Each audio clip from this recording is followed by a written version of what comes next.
So Emma, understand you were legal casework intern at the AIRE Centre in 2016, and you're now an associate in the immigration team at Kingsley Napley. Yeah, that's correct.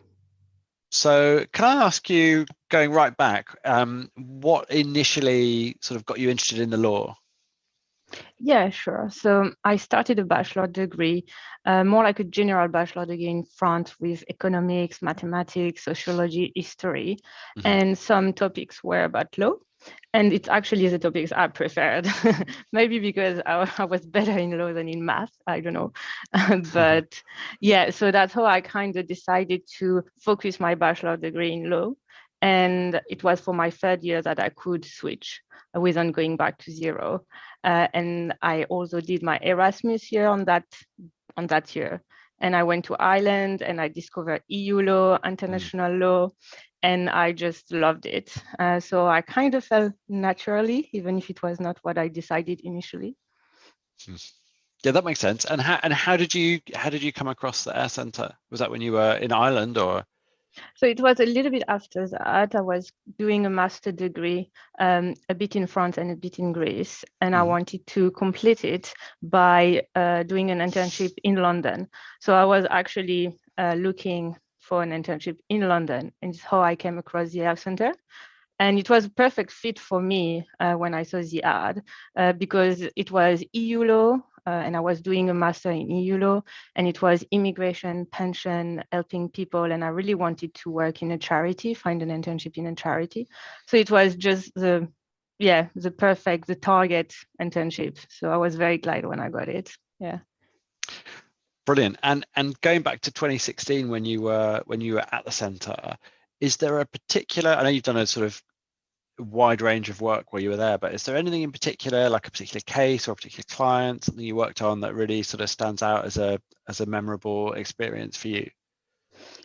Yeah, so I had, as you said, we have quite a lot of cases at the AIRE Centre, but one that I remember, it was not because it was very complex or very out of the ordinary. It's more the reaction of the person we were helping that was really stood with me. So basically, it was helping someone to ascertain that she had the right to live in the UK because she was relying on that to claim benefits, and it was very important for her to be able to rely on that and claim benefits.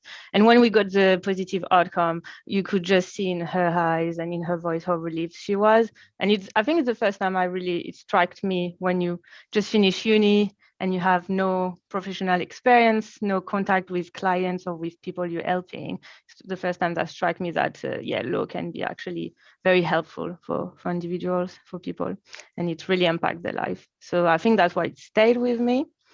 And we also did a very interesting forum with another charity for the Roma communities, because I arrived at the AIRE Centre at a good time because it was, a good, unfortunate time. It was just after the referendum on Brexit. So a lot of change, a lot of craziness, and a lot of individuals with limited means who were asking about their right to reside in the UK.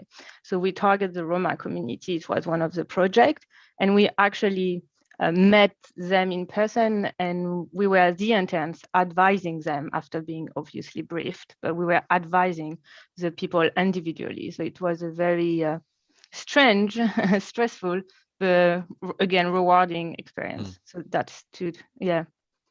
stayed with me as well quite a lot. Amazing. Okay. And you then have gone on to qualify, and you're working as an associate at Kingsley Napley in the immigration team. It's a great firm.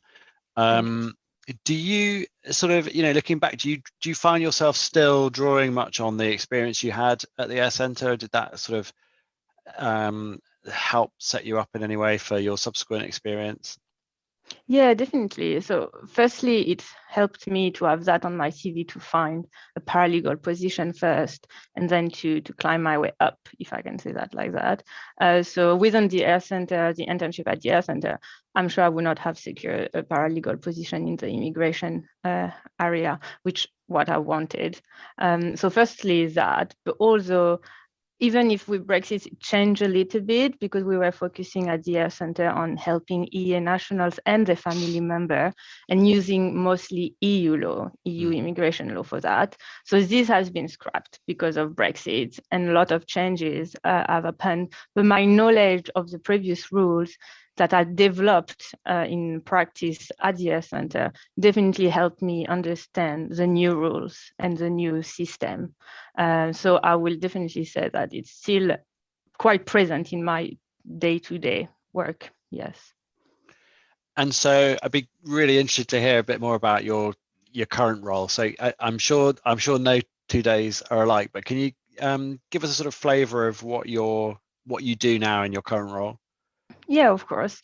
So as you said, I'm an associate in the immigration department at Kingsley Napley. So just to summarize, I help individuals, non-British citizens who wants to come and live in the UK or wants to come study in the UK or work in the UK. And I also advise UK companies who want to hire non-British citizens, because all those individuals will need a visa, a work permit, you can call it as you want. So just to give you a bit of a flavor of what it looks like, so I could be advising an engineering company who wants to relocate one of their French engineers in the UK for a specific project, helping them obtaining the work permit. But I can also help a Japanese spouse who wants to come to the UK with their British husband or wife. They will need a visa as well, so that I can help them. I can help for example, an Indian entrepreneur wants to come to the UK to develop his business, can help him with a global talent visa. We had an interesting case recently, helping staff of a famous actor coming to the UK, because the actor come as a visitor, but the staff would still need to work. And normally if you're a visitor, you cannot work in the UK. So all those kind of different situations. So the process is similar in terms that you have to submit an application and everything, but the requirement, you really need to tailor it to your client and see what is the best option for them in terms of time, in terms of requirements, but in terms of cost as well. Some visas are way more expensive than others. So that's what it looks like as a summary, I would say. And finally, just interested to know if you have any kind of top tips really for people who are interning at the moment at the centre. Yeah, sure. So I would say to them, don't be afraid to talk to client, to answer the phone. I remember it was my first real experience and I was like, I don't want to answer the phone. We were always asking, I remember the most senior interns to do it, but don't be afraid, just try, and more you're going to do it, better, easier it will get. And also give 100%, because it's very important what we are doing, I think, at the AIRE Centre for some people.